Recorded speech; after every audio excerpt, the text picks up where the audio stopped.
ನಾದಪ್ರಿಯ S ಗಂಗಪ್ಪನವರು ಹೆಸರಾಂತ ಪೌರಾಣಿಕ ರಂಗಭೂಮಿಯ ನಾದಪ್ರಿಯ ಎಸ್ ಗಂಗಪ್ಪನವರು ಇಂದು ನಮ್ಮನ್ನೆಲ್ಲ ಅಗಲಿದ್ದಾರೆ.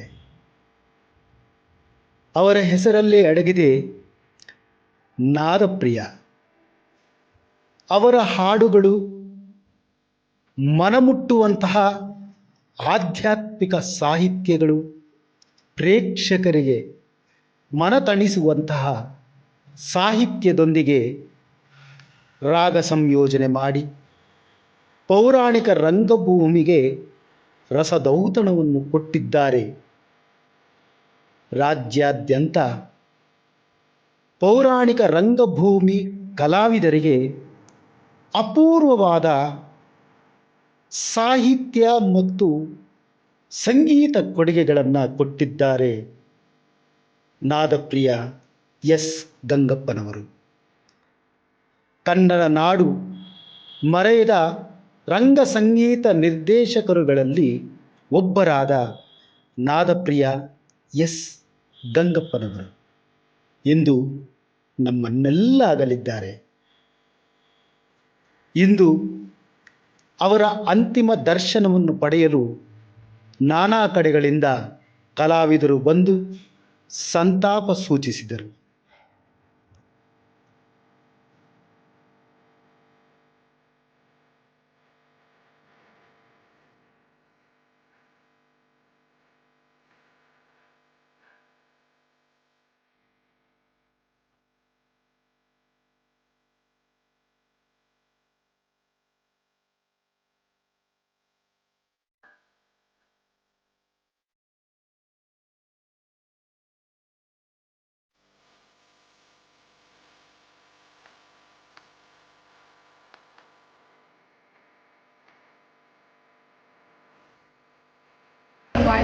ನಾನು ಶ್ರೀಧರ ಮೂರ್ತಿ ಅಂತ ಹೇಳಿ ನಾದಪ್ರಿಯ ಕಲಾ ಸಂಘದ ಪ್ರಧಾನ ಕಾರ್ಯದರ್ಶಿ. 1995ರಲ್ಲಿ ನಮ್ಮ ಪೂಜ್ಯ ಗುರುಗಳಾದ ಶ್ರೀ ನಾದಪ್ರಿಯ ಎಸ್ ಗಂಗಪ್ಪನವರು ನಾದಪ್ರಿಯ ಕಲಾ ಸಂಘ ಎಂಬ ಒಂದು ಸಂಘವನ್ನು ಕಟ್ಟಿ ಅದರಲ್ಲಿ ಸಾವಿರಾರು ನಾನು ಹೇಳೋದಕ್ಕೆ ಇಷ್ಟಪಡ್ತೀನಿ ಕಲಾವಿದರನ್ನು ಬೆಳೆಸಿ ಪ್ರೋತ್ಸಾಹಿಸಿ ಅವರಿಗೆ ಒಂದು ಬೆಳಕಾಗಿ ಅವರು ನಮಗೆ ಪರಿವರ್ತನೆ ಮಾಡಿದ ಮಹಾನ್ ವ್ಯಕ್ತಿ. ಅಂತಹ ಒಂದು ಮಹಾನ್ ವ್ಯಕ್ತಿಯನ್ನು ನಾವು ಕಳ್ಕೊಂಡಿದ್ದೀವಿ. ಅವರು ನಿಜವಾಗಿ ಹೇಳಬೇಕು ಅಂತಂದರೆ ಅವರು ಬರೀ ನಾಟಕದ ನಿರ್ದೇಶಕರೇ ಅಲ್ಲ, ಅವರು ಸಾಹಿತಿಗಳು.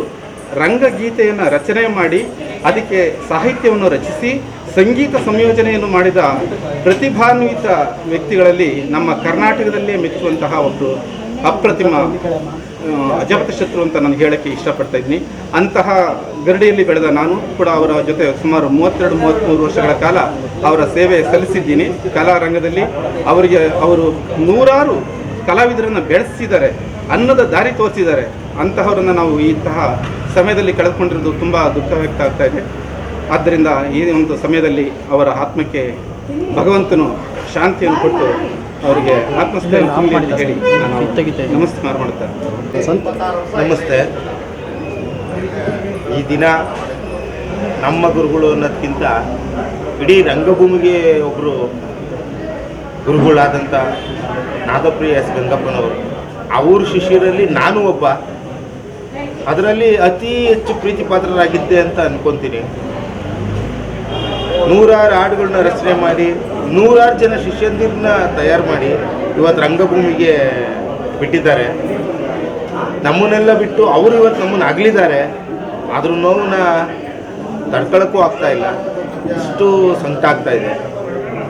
ಇನ್ನು ಮುಂದಕ್ಕೆ ರಂಗಭೂಮಿಗೆ ಈ ಥರ ಒಬ್ಬ ಗುರುಗಳು ಸಿಗ್ತಾರೆ ಅನ್ನೋದು ಕನಸು. ಏನೋ ಅವ್ರ ಶಿಷ್ಯಂದಿರಾಗಿ ಅವ್ರು ಮಾಡಿಬಿಟ್ಟಿರೋದನ್ನ ಅದನ್ನು ಬೆಳೆಸ್ಕೊಂಡು ಹೋಗೋಕ್ಕೆ ನಾವು ಪ್ರಯತ್ನ ಪಡ್ತೀವಿ. ಅದರಲ್ಲಿ ತಪ್ಪು ಏನೇ ಬಂದ್ರೂ ಅದನ್ನು ಅವರೇ ಮೇಲೆ ನಿಂತ್ಕೊಂಡು ನಿರ್ಧರಿಸಿ ಸರಿಪಡಿಸ್ಬೇಕು. ಹಾಗೆ ಅವ್ರ ಆಶೀರ್ವಾದ ಯಾವಾಗಲೂ ನಮ್ಮ ರಂಗಭೂಮಿ ಕಲಾವಿದರಾಗಲಿ ವಾದ್ಯಗಾರರ ಮೇಲಾಗಲಿ ಇರಲಿ ಅಂತ ಅಂದ್ಬಿಟ್ಟು ಕೇಳ್ಕೊಳ್ತಾ ಇದ್ದೀನಿ.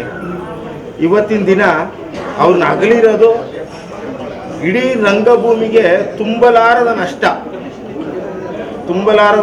ಆ ನಷ್ಟನ ತುಂಬಿಕೊಡೋಕ್ಕೆ ಯಾರಿಂದಲೂ ಸಾಧ್ಯವಿಲ್ಲ. ಸಾಧ್ಯವಾದಷ್ಟು ದಿನ ಅವ್ರ ಹೆಸರು ಉಳಿಸೋಕ್ಕೆ ಪ್ರಯತ್ನ ಪಡ್ತೀನಿ. ಅವರ ಅಡಿಯಲ್ಲಿ ಬೆಳೆದಂಥ ಎಲ್ಲ ಸಹಸ್ರಾರು ಮಂದಿ ಕಲಾವಿದರು ಈ ದಿವಸ ಜೀವನೋಪಾಯವನ್ನು ಮಾಡ್ತಾ ಇದ್ದಾರೆ. ಸಾವಿರಾರು ಜನ ಕಲಾವಿದರಿಂದ ರಂಗಭೂಮಿ ಕೊಡುಗೆಯಾಗಿ ಕೊಟ್ಟಂಥ ಮಹಾವ್ಯಕ್ತಿ ಪೂಜ್ಯ ಗುರುಗಳು ನಾದಪ್ರಿಯ ಎಸ್ ಗಂಗಪ್ಪನವರು. ಅವರು ಇವತ್ತು ನಮ್ಮನ್ನೆಲ್ಲ ಆಗಲಿ ಭರಿಸಲಾಗದ ನಷ್ಟ ನಮಗೆಲ್ಲರಿಗೂ ತಂದಿದ್ದಾರೆ. ಅವರಿಗೆ ತಾಯಿ ವಾಗ್ದೇವಿ ಅವರ ಆತ್ಮಕ್ಕೆ ಚಿರ ಶಾಂತಿ ನೀಡಲಿ ಅಂತ ಎಲ್ಲ ಕಲಾವಿದರ ಪರವಾಗಿ ವಿನಮ್ರವಾಗಿ ನಮಸ್ಕಾರ ಮಾಡುತ್ತಾ ಪ್ರಾರ್ಥನೆ ಮಾಡಿಕೊಳ್ತಾ ಇದ್ದೀವಿ. ನಮಸ್ಕಾರ ಎಲ್ರಿಗೂ. ಸಮಯದಲ್ಲಿ ಮಾತೇ ಬರ್ತಿಲ್ಲ, ದುಃಖ ಆವರಿಸ್ಕೊಂಡಿದೆ. ಯಾಕೆಂದರೆ ಪೂಜ್ಯ ಗುರುಗಳಾದಂತಹ ನಮ್ಮ ನಾದಪ್ರಿಯ ಗುರುಗಳನ್ನು ಕಳ್ಕೊಂಡ್ಬಿಟ್ಟಿದ್ದೀವಿ. ಇಂಥ ಮಹಾನ್ ಭಾವ ಮತ್ತೆ ನಮಗೆ ಸಿಗಲಿಕ್ಕೆ ಸಾಧ್ಯ ಇಲ್ಲ. ಅಂಥ ಒಂದು ಕೆಟ್ಟ ದಿನ ಇಂದು ನಾವು ನೋಡ್ತಾ ಇದ್ದೀವಿ. ನಮ್ಮ ಗುರುಗಳಿಗೆ ಮತ್ತೆ ಪುನರ್ಜನ್ಮ ಅಂತಿದ್ರೆ ಇದೇ ಜಾಗದಲ್ಲಿ ನಮ್ಮ ಗುರುಗಳಾಗಿ ಸಿಗಲಿ ಅಂತ ನಾವು ಭಗವಂತನ ಬಿಟ್ಕೊಡ್ತೀವಿ. ಭಗವಂತ ನಮ್ಮ ಗುರುಗಳಿಗೆ ಚಿರಶಾಂತಿಯನ್ನು ಕೊಟ್ಟು ಕಾಪಾಡಲಿ. ನಾನು ಮಾಮೂಲಿ ಆರ್ಕೆಸ್ಟ್ರಾ ಸಿಂಗರ್ ಹರಿಕಥಾ ವಿದುಷಿ ರಮಾಬಾಯಿ ಅವ್ರ ಮಗಳು. ನಾವು ಕಲೆಯಲ್ಲಿ ಕಲಾವಿದರಾಗಿದ್ದರೂ ಕೂಡ ರಂಗಭೂಮಿಯಲ್ಲಿದ್ದರೂ ಕೂಡ ನನಗೆ ಆ ಕಲೆ ಬಂದಿರಲಿಲ್ಲ. ನಮ್ಮ ಗುರುಗಳು ನನಗೆ ಕಲೆಯಲ್ಲಿ ಹೇಗೆ ಆಡಬೇಕು, ರಂಗಭೂಮಿಯಲ್ಲಿ ಹಲವಾರು ಪಾತ್ರಗಳನ್ನ ಕೊಟ್ಟು ನನ್ನ ಬೆಳೆಸಿದರು. ನನಗೆ ತುಂಬ ಸಂತೋಷ ಆಗಿದೆ. ಈ ದಿನ ನಾವು ಹೆಸರಾಂತ ಕಲಾವಿದರಾದ ನಾದಪ್ರಿಯ ಗಂಗಪ್ಪ ಮಾಸ್ಟರ್ನ, ನಮ್ಮ ಗುರುಗಳಾದ ಗಂಗಪ್ಪ ಮಾಸ್ಟರ್ನ ಇವತ್ತು ಕಳ್ಕೊಂಡಿದ್ದೇವೆ. ಎಲ್ಲ ಕಲಾವಿದರಿಗೆ ಇವತ್ತು ತುಂಬ ದುಃಖವಾಗಿದೆ. ಇನ್ಯಾವತ್ತೂ ಹುಟ್ಟಿ ಬರಲ್ಲ ಅನ್ನೋದು ದುಃಖ ನಮಗೆಲ್ಲರಿಗೂ ಕಾಡ್ತಾ ಇದೆ. ಎಸ್ ಗಂಗಪ್ಪ ಅವರು, ನಾನು ಪದ್ಮರಾಜು ಅಂತ ಎಸ್ ಗಂಗಪ್ಪ ಅವರು ಒಂದೇ ಜೊತೆ ಪಾಠ ಮಾಡ್ತಾ ಇದ್ದು. ಚಿನ್ನಪ್ಪ ದಾಸರು ಅಂತ ಇದ್ದರು. ಅಂದರೆ ಆ ಮನುಷ್ಯರು ಇದುವರೆಗೂ ಒಬ್ಬ ಮನುಷ್ಯನಿಗೆ ಹೋಗೋ ಬಾರೋ ಅನ್ನೋದು ನಾನು ನೋಡಿಲ್ಲ. ನಾವನ್ನ ಮಾತಾಡಿರ್ತೀವಿ ಹೋಗೋ ಬಾರೋ ಅಂತ. ಗಂಗಪ್ಪವರು ಅಂದರೆ ಅಷ್ಟು ನಾದಪ್ರಿಯ ಅಂದರೆ ಓಕೆ, ಅದು ಅಷ್ಟೊಂದು ಸುಲಭ ಅಲ್ಲ. ಅಷ್ಟು ಹೆಸರು ಎತ್ತಬೇಕಾದ್ರೆ ಇಡೀ ಕರ್ನಾಟಕನೇ ಬೆಳಗ್ತದೆ ಅವ್ರ ಹೆಸರು. ಅವ್ರ ಜೊತೆ ನಾನು ವೆಂಕಟರಾಜು, ಪದ್ಮರಾಜು, ಗಂಗಪ್ಪ ಅವರು ಅಂತ ಅಂದರೆ ಫಿಕ್ಸು ಅಲ್ಲಿ. ಹಾಡುಗಳು ಬರ್ದಿರೋದು ಇದು ಇವನ್ನು ಯಾರು ಮರೆಯೋಕ್ಕಾಗಲ್ಲ. ಅವನ ಸಾಯೋವರೆಗೂ ನಾವು ಸಾಯೋವರೆಗೂ ಇದ್ದೇ ಬರುದು. ಇಲ್ಲಿ ಪರಮೇಶ ಅಂತ ಅವ್ರು ತಿರೋಬಿಟ್ರು, ಸತೀಶ, ಅಂಬ್ರಿ ಅವರು ಇವ್ರ ಶಿಷ್ಯರೇ ಅವರಲ್ಲ. ಅಂದರೆ ಆ ಅಕ್ಕನು ಚೆನ್ನಾಗಿ ನೋಡ್ಕೊಂಡಿದ್ದಾರೆ. ಯಾರನ್ನ ಗಂಗಪ್ಪ. ದೇವರು ಇಷ್ಟು ಜನ ಕಲಾವಿದರು ಸೇರಿಸ್ಕೊಳ್ಳೋರಿಗಾನೆ ಭಾರಿ ಕಷ್ಟ ಇದೆ. ಎಲ್ಲ ಕಲಾವಿದರು ಬಂದಿದ್ದಾರೆ, ಪ್ರತಿಯೊಬ್ಬರು ಬಂದಿದ್ದಾರೆ. ಇಲ್ಲಿ ರಾತ್ರಿಯಿಂದನೂ ಬಂದವ್ರೆ, ಬೆಳಗ್ಗೆಯಿಂದನೂ ಬಂದವರು. ನಾನು ಇಲ್ಲೇ ಕೊಂಡ್ಕೊಂಡು ನೋಡ್ತಾ ಇದ್ದೆ. ಬಟ್ ಈ ಥರ ಮನುಷ್ಯರು ಇನ್ನು ಹುಟ್ಟಬೇಕು. ನಾದಪ್ರಿಯ ಗಂಗಪ್ಪನ ಅವರಲ್ಲೇ ಪ್ರಖ್ಯಾತರಾಗಿರ್ತಕ್ಕಂಥ ಪೌರಾಣಿಕ ರಂಗಭೂಮಿಯ ನಾಟಕ ನಿರ್ದೇಶಕರು ಅವರ ಅಗಲಿಕೆಯಿಂದ ಕನ್ನಡ ರಂಗಭೂಮಿಗೆ ತುಂಬಲಾರದಂಥ ನಷ್ಟವಾಗಿದೆ. ಅವರು ಎಷ್ಟು ಪ್ರಖ್ಯಾತರಾಗಿದ್ದರು ಅಂತಂದರೆ, ಕ್ಷೇತ್ರ ನಾಟಕವನ್ನು ಪುಟ್ಟಸ್ವಾಮಯ್ಯನವರು ಬರೆದಿದ್ದರೂ ಸಹ ಇವರ ಒಂದು ರಂಗ ಸಂಗೀತ ಹಾಡುಗಾರಿಕೆಯಿಂದ ನಾಡಿನಾದ್ಯಂತ, ಇಡೀ ಕರ್ನಾಟಕಾದ್ಯಂತ ಪ್ರಚಲಿತರಾಗಿದ್ದರು. ಬಹಳಷ್ಟು ಜನ ಕಲಾವಿದರುಗಳು ಇವರ ಹಾಡುಗಳನ್ನೇ ಆಡಿಸ್ಬೇಕು, ಅದನ್ನೇ ಹೇಳ್ಕೊಡಿ ಅಂತ ನಾಟಕ ನಿರ್ದೇಶಕರನ್ನು ಒತ್ತಾಯ ಮಾಡ್ತಾಯಿದ್ರು. ಹಾಗೆ ಅನೇಕ ಕಲಾವಿದರನ್ನು ಇವರು ಬೆಳೆಸಿದ್ದಾರೆ. ಯುವ ಕಲಾವಿದರನ್ನು ರಂಗಭೂಮಿಗೆ ಕೊಡುಗೆಯಾಗಿ ನೀಡಿದ್ದಾರೆ. ಅನೇಕ ವೃತ್ತಿ ರಂಗಭೂಮಿಯ ನಟಿಯರು ಇವತ್ತು ಏನು ಕನ್ನಡ ರಂಗಭೂಮಿಯಲ್ಲಿದ್ದಾರೆ, ಪೌರಾಣಿಕ ರಂಗಭೂಮಿಯಲ್ಲಿ, ಅವರೆಲ್ಲರೂ ಸಹ ಇವರ ಒಂದು ಮಾರ್ಗದರ್ಶನ, ಇವರ ಶಿಷ್ಯರು ಅಂತಲೇ ಹೇಳ್ಕೊಳ್ಳೋದಕ್ಕೆ ಹೆಮ್ಮೆ ಆಗುತ್ತೆ. ಅಂತಹ ಒಂದು ಪ್ರತಿಭಾ ಕಲಾವಿದರು, ಹಾಗೆ ಒಳ್ಳೆಯ ಒಂದು ರಾಗ ಸಂಯೋಜನೆ ಮತ್ತು ಗೀತ ರಚನೆಕಾರರು ಆಗಿ ನಾಡಿನಾದ್ಯಂತ ಪ್ರಖ್ಯಾತರಾಗಿದ್ದರು ಅಂತ ಹೇಳಿ ಅವರ ಒಂದು ಅಗಲಿಕೆ ನಮ್ಮೆಲ್ಲರಿಗೂ ತುಂಬಲಾರದಂಥ ಕನ್ನಡ ರಂಗಭೂಮಿಗೆ ನಷ್ಟವಾಗಿದೆ. ಅವರ ಆತ್ಮಕ್ಕೆ ಭಗವಂತ ಶಾಂತಿಯನ್ನು ಕೊಡಲಿ ಅಂತ ಹೇಳಿ ಪ್ರಾರ್ಥಿಸ್ತಾ ಇದ್ದೇನೆ. ಈ ದಿನ ನಾದಪ್ರಿಯ ಎಸ್ ಗಂಗಪ್ಪನವರು ಅವ್ರ ಶಿಷ್ಯ ಅಂತ ಅಂದರೆ ನನಗೆ ಎಷ್ಟು ಹೆಮ್ಮೆ ಆಗ್ತದೆ ಅಂದರೆ, ನಾನು ಸುಮಾರು 83, 84, 85ನೇ ಸಾಲಿನಲ್ಲಿ ನನಗೆ ಸಂಗೀತ ಕೊಟ್ಟು ಗುರುಗಳು. ಅಂದಿನಿಂದನೂ ಅದೆಷ್ಟು ಇವ್ರ ಕೃಪೆಯಿಂದ ಎಷ್ಟು ಡ್ರಾಮಾ ನುಡಿಸಿದ್ದೀನೋ, ಎಷ್ಟು ನಾಟಕ ಕಲಿಸಿದ್ದೀನೋ. 30 ನಾಟಕ ಆಡಿಸಿದ್ರು ಥಿಯೇಟ್ರಲ್ಲಿ. ಗಂಗಪ್ಪ ಮಾಸ್ಟರ್ ಗುರುಗಳ ನಾಟಕನೇ ಹಾಡುಗಳ ಯಾರು ನೀಟಾಗಿ ನುಡಿಸ್ತಾರೆ ಅವ್ರ ಕೈಲಿ ಒಂದು ನಾಟಕ ಮಾಡಬೇಕು ಅಂತೇಳಿ ಮಂಡ್ಯ ಕಲಾಮಂದಿರದಲ್ಲಿ ಒಂದು ಡ್ರಾಮಾ ನನ್ನ ಸೆಲೆಕ್ಷನ್ ಮಾಡ್ಕೊಂಡ್ರು. ಅಲ್ಲಿ ಆ ನಾಟಕ ಕಲಿಸ್ದೆ. ನಮಸ್ಕಾರ, ನನ್ನ ಹೆಸರು ಡಿ ಕೃಷ್ಣಪ್ಪ ಅಂತ. ನಾನು ನಾದಪ್ರಿಯ ಕಲಾ ಸಂಘದ ಕಾರ್ಯದರ್ಶಿಯಾಗಿ ಸೇವೆ ಸಲ್ಲಿಸಿದ್ದೇನೆ. ನನಗೆ ಗುರುಗಳು 1990ರಲ್ಲಿ ಪರಿಚಯ ಆದರು. ನಾನು ಪಬ್ಲಿಕ್ಕಲ್ಲಿ ಹಲವಾರು ಬೇರೆ ಬೇರೆ ವೇಸ್ಟ್ಗಳ ಹತ್ರ ನಾನು ಪಾತ್ರ ಮಾಡ್ತಾಯಿದ್ದೆ. ಗುರುಗಳನ್ನ ನಾನು ಕ್ಯಾಶಿಯೋಗೆ ಕರ್ಕೊಂಡು ಹೋಗ್ತಾಯಿದ್ದೆ, ರಂಗಪ್ಪಾಶ್ರಮ. ಅವಾಗ ಪರಿಚಯ ಆದಮೇಲೆ ನನಗೊಂದು ದಿವಸ ಹೇಳಿದ್ರು, ಇಡೀ ಎಲ್ಲ ಸೇರಿಕೊಂಡು ಒಂದು ಕಲಾ ಸಂಘ ಕಟ್ಟೋಣ, ನಾನು ಎಲ್ಲ ಕಲಾವಿದರನ್ನ ಭೇಟಿ ಮಾಡ್ತೀನಿ, ಅವರೆಲ್ಲ ಸೇರಿಸ್ತೀನಿ, ಒಂದು ಕಲಾ ಸಂಘ ಕಟ್ಟೋಣ, ಇದಕ್ಕೆ ನೀವು ಸಹಕಾರ ಕೊಡಬೇಕು ಅಂದರು. ಆಗಲಿ ಗುರುಗಳೇ ಮಾಡೋಣ ಅಂದ್ಬಿಟ್ಟು 1995ರಲ್ಲಿ ನಾದಪ್ರಿಯ ಕಲಾ ಸಂಘ ಅಂತ ಒಂದು ಹೆಸರನ್ನ ಇಟ್ಟು ನಾದಪ್ರಿಯ ಕಲಾ ಸಂಘನ ಓಪನ್ ಮಾಡಿದ್ವಿ. ಅದಕ್ಕೆ ಗುರುಗಳು ಗೌರವಾಧ್ಯಕ್ಷರಾಗಿದ್ದರು, DC ಕರುಣಾಕರನವರು ಅಧ್ಯಕ್ಷರಾಗಿದ್ದರು, ನಾನು ಕಾರ್ಯದರ್ಶಿಯಾಗಿದ್ದೆ. ಸೊ ಅವತ್ತಿನ ದಿನಗಳಲ್ಲಿ ಸುಮಾರು ಒಂದು 250ಕ್ಕೂ ಹೆಚ್ಚು ಜನ ಸದಸ್ಯರಿದ್ದರು.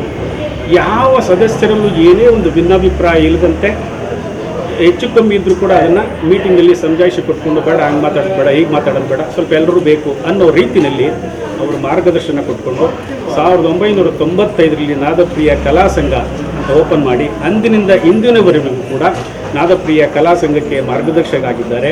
2002ರಲ್ಲಿ ಅವರು 101 ಹಾಡುಗಳನ್ನು ಇವಾಗಿನ ಯುವ ಪೀಳಿಗೆಗೆ ಬೇಕಾಗ್ತದೆ ಅಂದ್ಬಿಟ್ಟು ಅವರೇ ಸಾಹಿತ್ಯ ರಚನೆ ಮಾಡಿ, ಅವರೇ ರಾಗ ಸಂಯೋಜನೆ ಮಾಡಿ, ಅವರೇ ಸಂಗೀತ ಮಾಡಿ, ಸೊ ಒಂದು ಹಾಡುಗಳನ್ನು ರೆಕಾರ್ಡಿಂಗ್ ಮಾಡಿಸಿದ್ರು.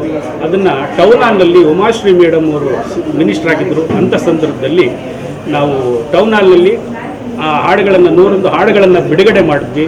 ಬಿಡುಗಡೆ ಮಾಡೋದು ಅಂದರೆ ಸ್ಟೇಜ್ನಲ್ಲಿ ನಾಟಕ ಹಾಡ್ತಾ ಇರಬೇಕು, ಇದೇ ಹಾಡುಗಳನ್ನ ಹಾಡ್ತಾ ಇರಬೇಕು, ಹೊರಗಡೆ ಅದೇ ಹಾಡುಗಳು ಪ್ಲೇ ಆಗ್ತಾ ಇರಬೇಕು. ಈ ಥರದ್ದೊಂದು ಸಂದರ್ಭ ಇಟ್ಕೊಂಡು ಅಲ್ಲಿ ನಾಟಕ ಮಾಡಿದ್ವಿ. ಇವತ್ತಿನ ಯುವ ಪೀಳಿಗೆಯಲ್ಲಿ ಯುವ ಮಾಸ್ಟರ್ಗಳು ಅಂದರೆ 1995 ಈಚೆಗೆ ಯಾರ್ಯಾರು ಮಾಸ್ಟರ್ಗಳಾಗಿ ಬಂದಿದ್ದಾರೋ ಅವರೆಲ್ಲರೂ ಕೂಡ ನಾದಪ್ರಿಯ ಗಂಗಪ್ಪ ಮಾಸ್ಟರ್ ಹಾಡುಗಳನ್ನೇ ಇವತ್ತು ಕುರುಕ್ಷೇತ್ರ ನಾಟಕದಲ್ಲಿ ಬಳಸ್ಕೊತಾ ಇದ್ದಾರೆ.